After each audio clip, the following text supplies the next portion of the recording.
महाराष्ट्राचा उत्तर आम्हालाही देता येतात अजित पवार. फक्त साहेबांवर बोलणं टाळा एवढं परत एकदा हात जोडून विनंती करतो. तुम्ही जेवढं थुंकतात तेवढं तुमच्याच तोंडावर पडतंय.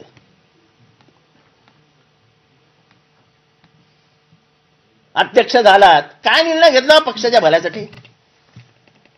जरा जाऊन झारखंडमध्ये तुमचे मंत्री आहेत ना, कुठे कुठे नागालँडमध्ये कुठे कुठे आहेत, जाऊन तिथे जाऊन एकदा त्यांना भेट घ्या आणि भाषण करा ना तिथे जाऊन. हो, साहेबांनी युएनओ मध्ये भाषण केलं. युएनओ मध्ये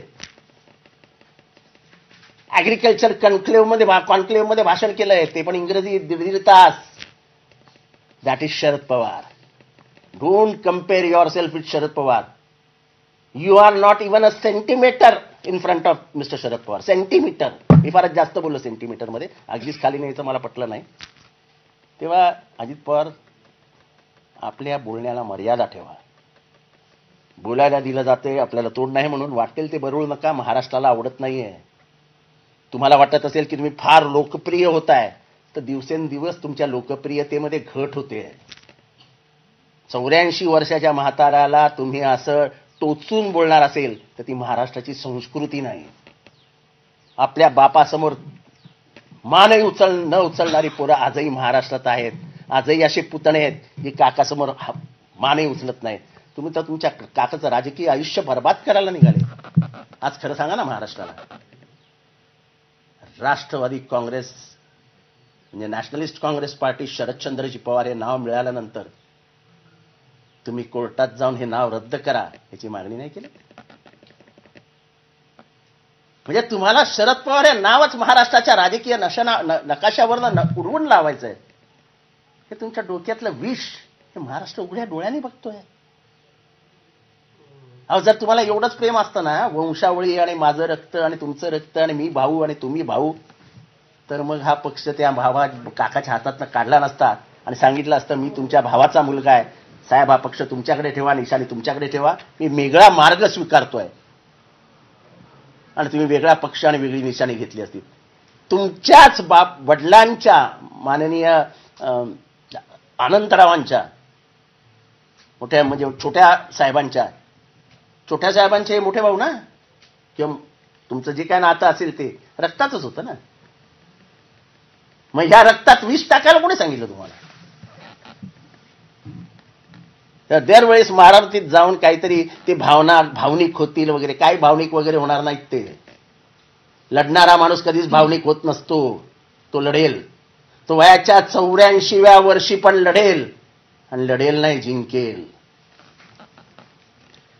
सर, तुम्ही देखील म्हणालात की राष्ट्रवादी काँग्रेस पार्टी शरदचंद्र पवार हे जे पक्षाचं जे नाव आहे ते तुमच्या गटाला मिळाल्यानंतर ते रद्द करा अशी मागणी त्यांनी केली. ते करतायत मागणी, तशी त्यांची तयारी सुरू आहे. म्हणजे साहेबांचं नाव राजकीय पटलावर राहताच कामा नये अशी जे योजना असतात, त्यांच्या मनात किती वर्षापासून हा द्वेष साचलेला असेल विचार करा. कोणामुळे उपमुख्यमंत्री झाले, कोणामुळे अर्थमंत्री झाले? अहो, मी साधा प्रश्न विचारतो ना. एवढ्या चुका जितेंद्र आव्हाडने केल्या असत्या तर मला कोणी माफ केलं असतं का? अहो, आम्ही साध्या सुध्या चुका करायचो तर तुम्ही असे कसे खेचायचे आमच्या अंगावर? काय रे, आम्ही काय तुमचं घरचं घेऊन आणलेलं काय, खाल्लेलं काय तुमच्याकडे येऊन? सुप्रिया सुळे यांच्यावर त्यांनी टीका केलेली आहे. ते म्हणतात की भाषण करून फक्त संसदपटू. अहो, भाषण करायला माहिती लागते, भाषण करायला अभ्यास लागतो, मांडणी लागते. तुम्ही विरोधी बाकावरती येऊन भाषण करायचे. काय भाषण करायचे? तुमचा पीए लिहून द्यायचा आणि त्याच्यात पण विरोधी पक्षावरची जी महत्वाची टीका आहे ते तुम्ही बाजूला काढून टाकायचे. म्हणजे सत्ताधारी पक्षाचा अपोजिशन लीडर होतात तुम्ही अपोजिशन पार्टीचे लीडर नव्हतात. सत्ताधाऱ्यांच्या टिपांवरती वागणारा अपोजिशन लीडर म्हणजे अजित पवार. त्यांनी दिलेली टिप ही तुम्ही बरोबर सकाळी मांडायचे आणि अपोजिशनचा चाललेला गाडा बरोबर वळवून टाकायचे. म्हणजे सत्ताधारी अडचणीत येणार नाही याची व्यूहरचना कोण करायचं? विरोधी पक्षनेते अजित पवार. काय सांगताय तुम्ही लोकांना? आम्ही साक्षीदार आहोत ना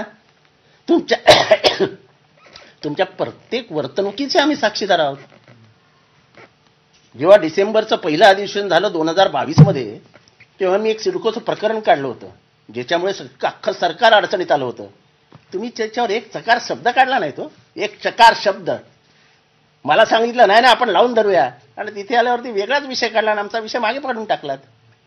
तुम्ही कशा कशा सुपाऱ्या वाचवायच्या ते आम्हाला माहिती आहे ना. त्या सुपारीमध्ये एक असा इंचाचा खडा पण आम्ही घेतलेला नाही, आणि म्हणून एवढ्या ताठ मानेने महाराष्ट्रासमोर बोलतोय. तुम्ही द्या उत्तर याचं. म्हणजे सरकारसाठीच अजित पवार सरकारसाठीच अजित पवारांनी आपल्या पदाचा वापर करून घेतला. म्हणजे दत्तक पुत्र होते अजित पवार असं म्हटलं जातं. दत्तक पुत्र काय, ते पुत्रापेक्षा मोठे होते.